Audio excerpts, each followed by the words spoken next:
represent the King of France. Bow down to the King of England. Pay tribute to the Emperor of Rome. And now, citizens, it is your turn. Make way for the King of America.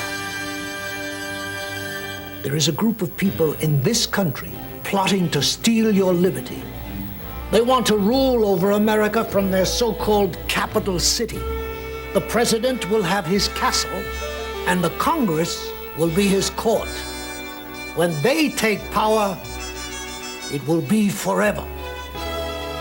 You can make sure this town will never be built. Tear down its walls of marble and steel. Support your local candidate against the ratification of the Constitution and for a free, confederated America. Paid for by the Committee for the Articles of Confederation. 6 weeks later, June 18th, 1788.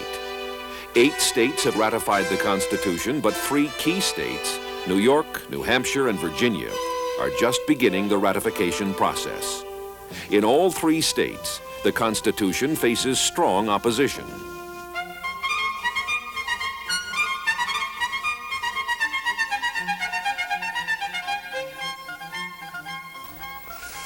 Good evening. Tomorrow, history will be made in the town of Poughkeepsie, 75 miles up the Hudson from New York City, as the ratifying convention begins in an ideal setting for what promises to be a climactic debate, and here's why. In an exclusive CTN poll of the New York delegates, we established that only 19 unconditionally support the Constitution, whereas over 40 are against the document as written. Our 2 guests today should be well known to viewers who have been following the debate over the past few months. New York lawyer Alexander Hamilton helped frame the Constitution at the Philadelphia Convention, and I think it's now an open secret that he, in fact, is one of the so-called anonymous authors of the Federalist Papers, which some have called brilliant, others, like our second guest, have attacked as deceptive propaganda. The Honorable Melancton Smith, a delegate from and former sheriff of Dutchess County. He's a lawyer, merchant, and owner of some of the best farmland in Queens. Welcome to Firing Line. Mr. Smith, your party seems to have a majority. This isn't going to be the rubber stamp approval of the Constitution that we have seen in other states. So let me ask you to comment, Mr. Smith. What happened in New York? Simple. We're winning. In this upcoming convention, the friends of the rights of mankind outnumber the advocates of tyranny over 2 to 1. There's probably no time since the Revolution when the rich and powerful have so little say in the running of this country.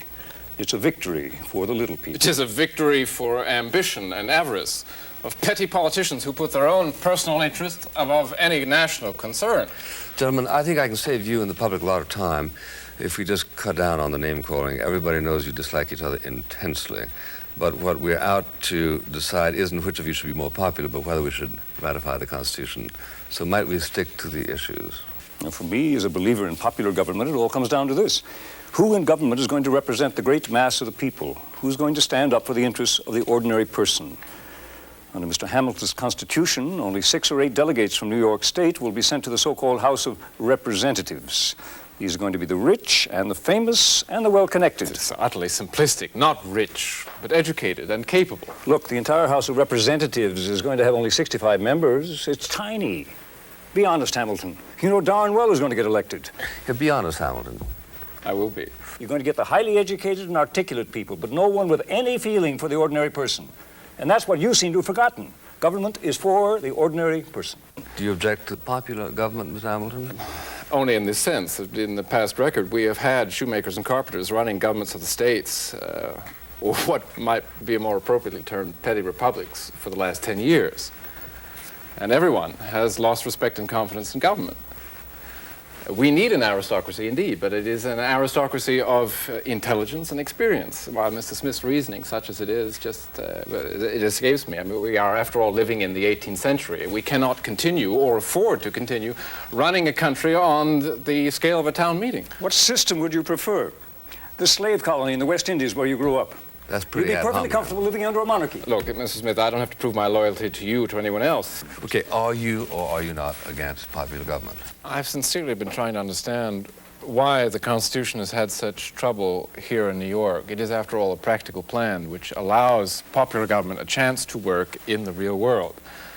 Mr. Smith and his colleagues seem to be trapped in a kind of mindset of the 60s and 70s. At the time when the Articles of Confederation were adopted, a fundamental, and I think altogether too idealistic flaw, was the supposition that, one, states would get along together, and two, they would all voluntarily listen to the Continental Congress, neither of which has happened. In fact, we have tried this for 10 years, and it does not work. It works at protecting our liberties. It works at allowing the little person to be a part of government. But it is precisely these little people, as you refer to them, who would benefit most from a stable government. I think there is a world of difference between a representative government that acts in the people's interest and the people themselves running a government. Hold it, Hamilton. You proclaim power to the people, but if the people really had power, then we would have mob rule and no one would be free. In fact, our very property, as it is now, would be in danger. And this is precisely what has been happening in the state legislatures for the last 10 years. It's also the cause for so much instability in the business community. And we don't like it. No, we don't. You don't trust popular government, do you? Representatives who have to be really in touch with the feelings of their constituents.